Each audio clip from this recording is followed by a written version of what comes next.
Dear IFM. Hello sa inyo mga idol. You can call me TJ. Alam ko na marami na kayong narinig na pareho sa kwento ko, pero kahit ganon, sana mabigyan niyo pa rin ako ng oras na mapakinggan ito. Bata pa lang ako, pangarap ko na talaga maging professional dancer. Kaya sobrang saya ko noong nagkaroon kami ng grupo ng mga barkada ko. Sumasayaw kung saan-saan, sumasali sa mga iba't ibang competition. Madalas, inaalat, pero ayos lang. Dahil masaya naman ako sa ginagawa ko. Na hindi nawawala ang pag-asa ko na mangyari ang pangarap ko.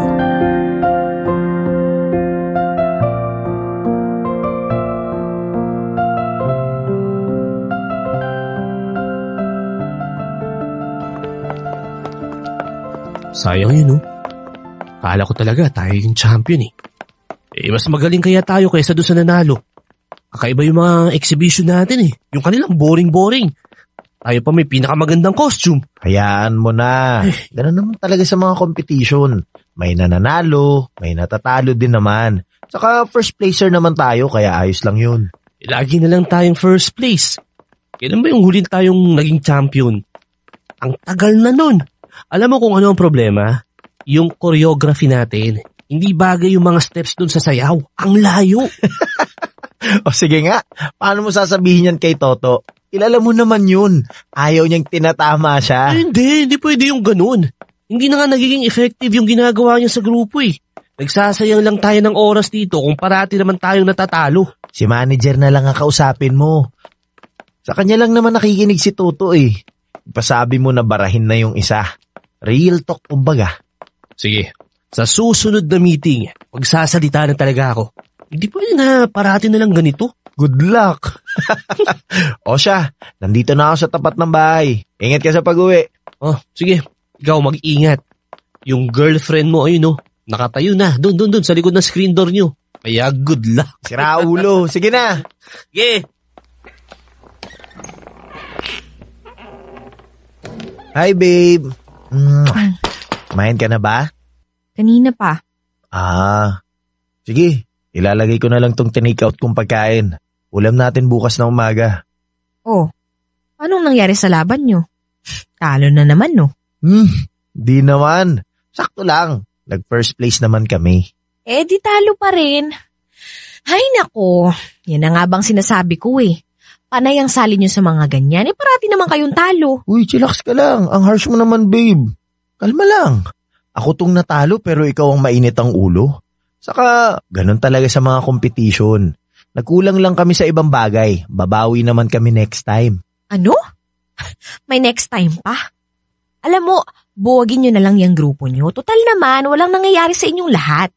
Nagiging istorbo lang yung mga practice na yan sa dapat na ginagawa nyo sa buhay. Babe naman, alam mo namang ito ang nagpaparelax sa akin, di ba? Ikaw, oo.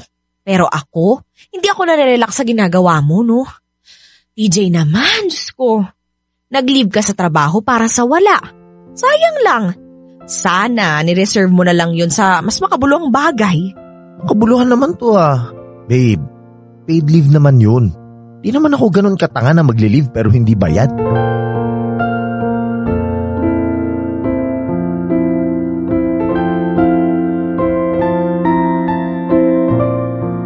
Matagal-tagal na rin kami ni Marie Chris.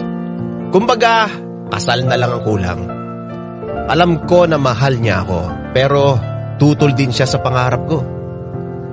Oo, minsan, sumasama ang loob ko dahil hindi man lang niya ako sinusuportahan. Pero kahit ano naman ang mangyari, mahal na mahal ko pa rin ang girlfriend ko.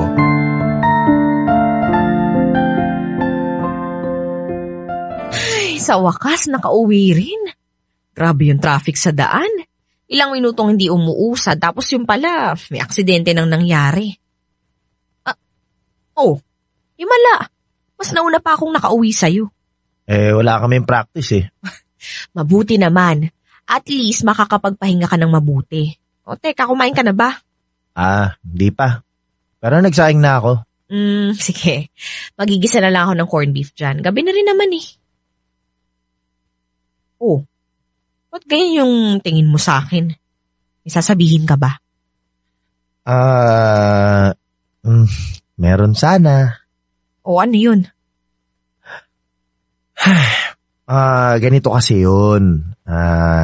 Kinausap kasi kami kanina ng manager namin. Tapos sinabi niya na meron kaming offer sa ibang bansa. 6 months contract lang muna. Teka nga, ibang bansa? Oo. Pero kung magugustuhan nila yung performance namin, pwede kami ma-extend dun. O teka, paano yung trabaho mo dito? Di magre-resign ako. TJ, seryoso ka ba? Babe, mas malaki ang kikitain ko dun. Nagagawa ko pa ang mga gusto kong gawin. Paano kung yun na pala ang daan para umangat tayo sa buhay? Paano kung? Paano kung hindi pala? Paano kung hindi naman kayo magiging successful dyan sa plano nyo? Tapos iniwan mo na lahat ng meron ka dito para lang dyan. O ano mangyayari sa inyo pag uwi mo, ha? Ito naman, nagpapakanega ka kagad. Hindi ako nagpapakanega, TJ. Sinasabi ko lang sa'yo yung pwedeng mangyari. TJ naman, isusugal mo ang kinabukasan mo dyan? Sa isang bagay na hindi ka naman sigurado? Ang layo na agad ng tingin mo. Di mali na naman ako. Hindi na naman ako nag-iisip. Bakit hindi ba? Totoo naman Wala kang ibang iniisip kundi ang pangarap mong basura. Maricris, sumusobra ka na ha? Bakit? Ilang taon ka na dyan sa pagsasayaw mo pero hanggang ngayon nandyan ka pa rin. Wala ka kasing alam kung hindi passion. Lintik na passion yan. TJ naman, mag-isip ka nga. Kaya ako nga ito gagawin kasi nag-iisip ako. Nag-iisip ka na sa lagay na yan. Sige, ito, ipaliwanag mo sa akin. Sige nga. Ang gusto mo kasing mangyari, iiwan mo yung trabaho mo rito sa Pilipinas para sa 6 months contract na yan sa ibang bansa. Pero hindi ka pa sure kung ma-extend kayo o hindi. Paano kung ma-extend? Paano nga kung hindi? Pagka-uwi mo rito sa atin, ano? Nga ka. Ako ang bubuhay sa'yo, ganun. Alam mo naman kung gaano kahirap maghanap ng trabaho. Kaya nga magte-take ako ng risk dahil ayokong habang buhay na ganito lang ako. Na ano? Talunan. Kapag tinuloy mo yung plano mo, yan talaga yung magiging ikaw. Isa kang talunan, magiging ganun ka. Sige, ganito na lang. Alam mo, TJ, mamili ka. Ano? Mamili ka. Ako o yung pangarap mo? Ano ba naman? Maricris, ano ba? Ba't napunta tayo sa ganyang usapan? Dahil ayokong pati yung kinabukasan ko isusugal mo. Kung ayaw mo magseryoso, pues, pakawalan mo na lang ako. Pero kung talagang mahal mo ko at gusto mo akong makasama, ako ang pipiliin mo. Ganun lang naman kasimple yun Ano? Ako o yung pangarap mo? Ay, naku. Wow! So ano, nahihirapan kang pumili, ganun? Hindi naman sa ganun. Alam mong importante ito sa akin, di ba? Mas importante kaysa sa ating dalawa. Seryoso ka ba? Okay, fine. Kung hindi ako ang pipiliin mo, ngayon pa lang, mag-umpisa ka ng mag-impake. Dahil hindi ako magmamakaawa sa'yo na ako ang piliin mo. TJ, alam ko kung anong halaga ko, na mukhang hindi mo naman ata nakikita.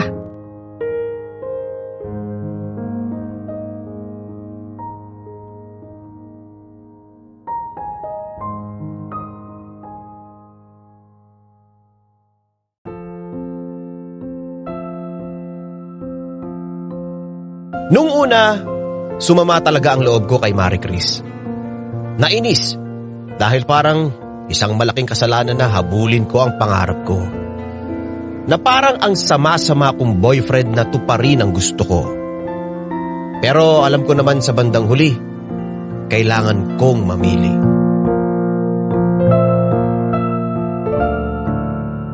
Sigurado ka na ba dyan sa desisyon mo? Oo, sigurado na ako. Magsasabi na rin ako kay manager mamaya. Pwede, sige, ikaw ang bahala. Kaso, nangihinaya lang talaga ako sa opportunity na to Ako rin Pero wala. Ito ang dapat kong gawin. Kahit 6 months lang naman. Susubukan mo lang naman Pero pre, tama si Maricris. Masyadong malaki yung isusugal ko kapag tinuloy ko yan. Saka, ayoko rin naman na mawala siya sa akin. Ay, pag-ibig nga naman. Sira. Sige na. Alam ko may ginagawa ka pa. Kita na lang tayo bukas. Sige. Oh, nandito ka pa pala. Hindi ka pa umaalis. Ba't naman ako aalis? Ibig mong sabihin? Oo, hindi na ako aalis. Nagsabi na ako kay Jmar tapos mamaya sa manager naman namin.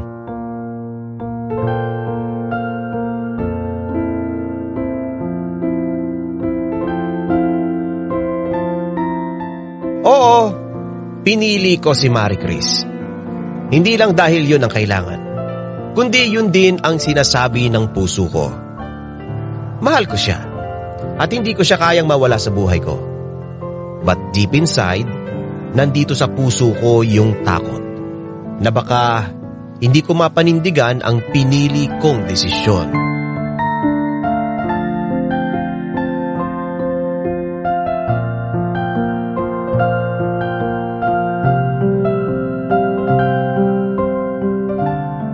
Naging maayos naman ang lahat. Nagpakasal kami ni Marie Chris at pinilit kong maging mabuting asawa sa kanya. Responsable, mapagmahal. At sa loob ng 3 taon na yon, ginawa ko ang lahat na mapatunayan sa sarili ko na hindi ako nagkamali sa desisyon ko. Kumusta na nga pala? Hinahanap ka ni manager kahapon na. Ganun pa rin. Walang pinagbago. Kayo, tagal yun na rin bago nakauwi Nakapag-ipon ka naman ba? Oo naman.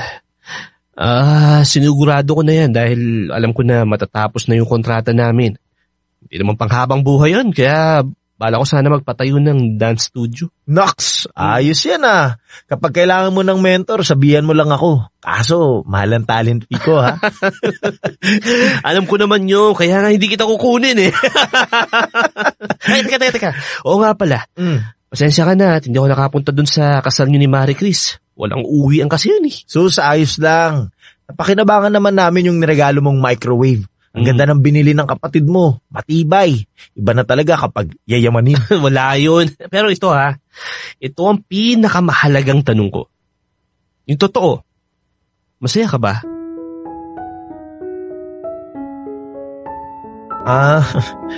Masaya naman. Ba't parang labas naman sa ilong mo? Sira ulo. Masaya nga ako. 2 taon na kaming kasal ni Marie Chris. Okay naman kami. Masaya. Mas nagkasundo kaming 2 ngayon. Di mabuti kung ganun. Pero, parang nitong sasabihin ko Alam mo yung masaya ka naman, pero parang may kulang. Pero masaya ka. Ang gulo no, basta ganun. Kasi nga, kinailangan mong talikuran yung pangarap mo para kay Marie Chris. Mahal mo Natural na siyang pipiliin mo. Kaya nga Siguro kasi naiinggit ako sa inyo pare. Sa tuwing nakikita ko yung mga pictures nyo, sinasabi ko na nandun sana ako. Kaso wala. Mas importante yung asawa ko. Pero hindi siya yung kumukumpleto sa'yo, no? Ewan ko.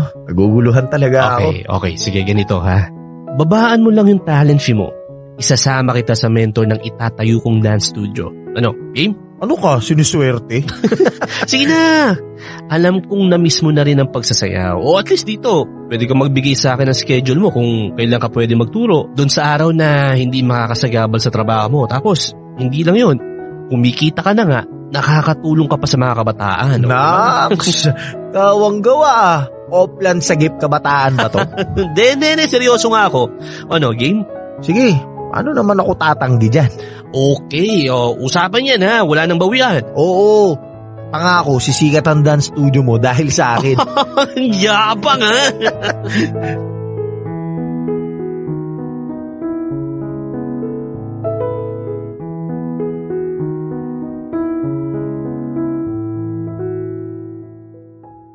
Sa loob ng 3 taon, doon lang ako ulit parang naging sobrang saya. Malaya, magaan sa loob. Kaso pagkatapos ng araw na yon, kinabahan na naman ako. Dahil siyempre, ayaw ni Marie Chris sa ginagawa ko. At alam ko na once malaman niya na bumalik ako sa hobby ko, panibagong away na naman yun. pumayag ka. Bakit naman hindi? Saka plano pa lang naman yun. Paano kung nandyan na? Papayag ka pa rin. Siyempre naman. TJ naman 2 taon na tayo nakapagpahinga dyan Babalik na naman tayo. Ang usapan kasi namin ni Jaymar, once a week lang ako magtuturo, tuwing Sabado lang. Saka dagdag kita din kasi to. Nagagawa ko na nga ang gusto ko, kumikita pa ako. O tapos ano? Darating ka na naman sa puntong mapapabayaan mo yung trabaho mo. Magli-leave ka na naman ha? Dahil sa walang kakwenta-kwentang dahilan. Ano, back to basic na naman tayo? Sandali nga. Ano bang problema mo? Hindi naman tutulad ng dati na halos kada weekend wala ako rito sa bahay na magtuturo lang ako ng sayaw. Yun na nga Sige nga, paano kung maadi ka na naman dyan? Iisipin mo na namang sumugal, ganon ba yun ha? Mag-asawa na tayo ngayon, TJ. Mas dapat natin pag-ipunan yung kinabukasan ng pamilya natin. Kaya nga ako rarakit Ano bang hindi mo maintindihan doon? Gumagawa ako ng paraan para kumita ng pera, pero ikaw naman tong putak ng putak na wala naman sa ayos. Ikaw ang wala sa ayos. Dahil pagdating dyan sa lintik na pagsasayaw na yan, nagbabago ang desisyon mo sa buhay. Kaya ako nagkakaganito Ano ka ba naman, TJ? Babe, makinig ka sa akin, okay? Uulitin ko. 1 araw lang naman to sa 1 linggo. Saka bayad yun. Magagawa ko pa yung gusto ko. Ano bang mali sa gagawin ko? Mali yan dahil ayoko. Yan! Lumabas din ang totoo. Kasi ayaw mo. Ang dami-dami mo pang dahilan. Hindi mo na lang sinabi na talagang ayaw mo. Ngayong sinabi ko na okay na ba ha? Titigilan mo na ba yan ha? Titigilan mo na ba yung kahibangan mo? Meron ka bang gustong-gustong gawin sa buhay? Ano? May passion ka ba? Ha? Meron ka bang isang bagay o talent o skill na kung pwede, yun yung gusto mong maging karir? Kasi kung wala, pues ako meron. Yun yung nagpapakumpleto sa akin, Marie Chris. Nagpapakumpleto sa'yo? So ano ibig sabihin mo dyan ha? Na hindi pa ako sapat, ganon? Alam mong merong tayo. Pero wag mo naman sanang alisin yung ako. Mahal kita walang question dun. Pero ano man lang yung ibigay mo yung isang bagay na magpapabuo sa akin. Kapag kasama kita, ako yung TJ na asawa mo. Pero sa pagsasayaw, ibang TJ din yun. Masaya ako dun. So hindi pala kita napapasaya. Hindi pa pala sapat na ako lang, ganon. Alam mo, pakiramdam ko nagsisisi ka na pinili mo ko kaysa dyan sa pangarap mo. Marie Chris. So eto na naman tayo. Familiar sa akin to Na ganito may karibal na naman ako sa'yo. Ako na naman ang kontrabida sa buhay mo. Pero huwag kang mag-alala. Dahil sa pagkakataong ko, bahala ka na. Kung yan ang gusto mo, hindi na kita pipilitin.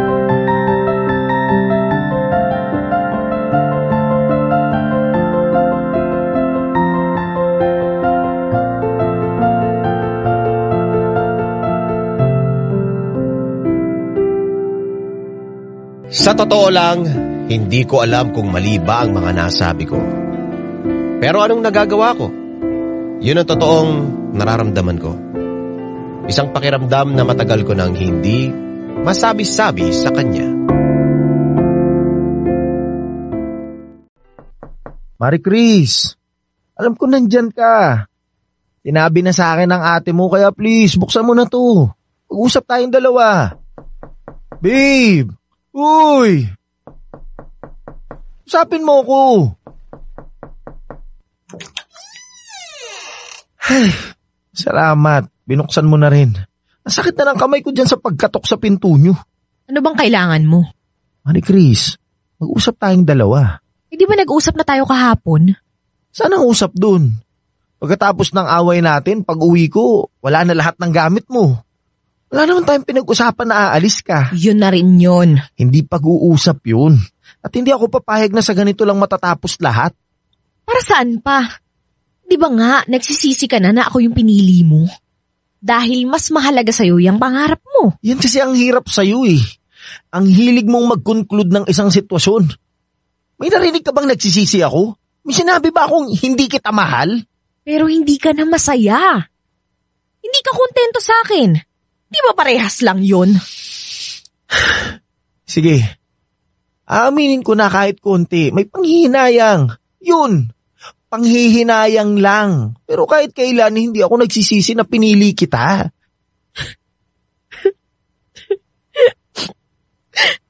Pero yun kasi yung nakikita ko. Mali ka nga dun. Pinili kita kasi hindi ko kayang isipin na hindi kita makakasama araw-araw. Pinili kita kasi mahal kita. Pero Marie Chris, please naman, hayaan mo ako sa gusto kong gawin. Pero TJ, paano kung biglang masira lahat ng plano natin? Sige nga. Hindi naman kasi mangyayari yun dahil hindi ako papayag. Hindi naman porket babalik ako sa ginagawa ko dati, babalik na ang lahat. Hindi. Hindi mawawala yung tayo. Kaya huwag kang mag-alala. Ayoko lang na kapag narinig nila yung pangalan ko, sasabihin nila, si TJ. Diba yun yung asawa ni Marie Chris? Siyempre, gusto ko rin marinig na, si TJ, yung magaling na dancer, yung magaling na mentor. Kasi kahit mag-asawa na tayo, may kanya-kanya pa rin naman tayo mga pangarap, diba? Kasi kung ikaw yung nasa posisyon ko, mahal, susuportahan kita eh. Kung alam mo lang 100% pa. Kasi gusto ko maging masaya ka. Gusto ko na may ibang kukumpleto sa'yo maliban sa akin. Kaya please, Marie Chris, payagan mo na ako. Sige. Sige, papayag ako. Pero please, TJ, huwag mong kakalimutan na may asawa ka. Yun yung pinaka-imposibleng mangyari. Mahal, hindi ko gagawin yun.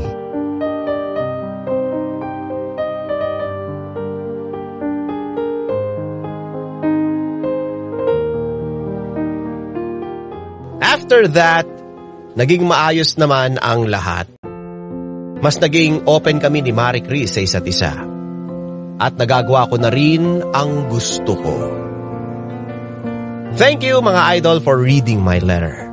Sana kahit simple lang ang kwento ko, may mga aral pa rin kayong natututunan o natutunan sa akin.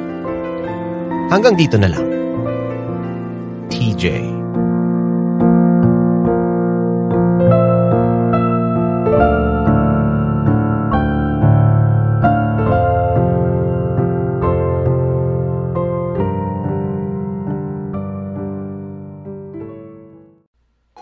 Idol, may kwento ka bang nakakakilig? O di kaya naman may kurot sa puso? Pampa-good vibes. O baka naman gusto mo lang makapagbigay ng inspirasyon? Halika! Pwedeng-pwede kang magpadala ng kwento ng buhay mo sa amin. Magpadala lang ng sulat sa email dearifmstories@gmail.com o di kaya naman mag-PM sa official Facebook page namin. Hanapin lang ang Dear IFM at kami nang bahala sa'yo. Malay mo, kwento mo na pala ang susunod na mapapakinggan. Ano pang hinihintay mo? Ikwento mo na yan dito sa amin sa Dear IFM, kung saan una ang kwento mo.